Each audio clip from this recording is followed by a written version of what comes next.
যখন পরিবারের দায়িত্ব মাথার উপরে এসে যায়, আস্তে আস্তে রঙিন পৃথিবীর সাথে সম্পর্ক ছিন্ন হতে থাকে।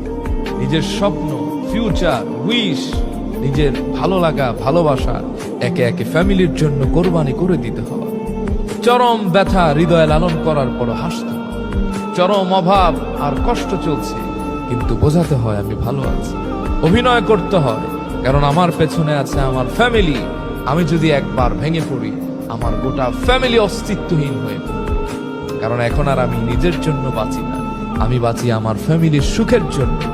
আমি কাঁদবো, কিন্তু আমার ফ্যামিলি মেম্বার্সরা যেন একটু হাসে, তারা যেন একটু আনন্দে বাঁচে, জন্য আমি আমার জীবনটাকে বাজি ধরি। একবার যে ব্যক্তি এই দায়িত্ব নিয়েছে, সে জানে পৃথিবীটা কত কঠিন, কত মায়াহীন, নিষ্ঠুর। এই পৃথিবীর বাস্তব রূপ তারাই জানে যারা ফ্যামিলির দায়িত্ব নিয়ে।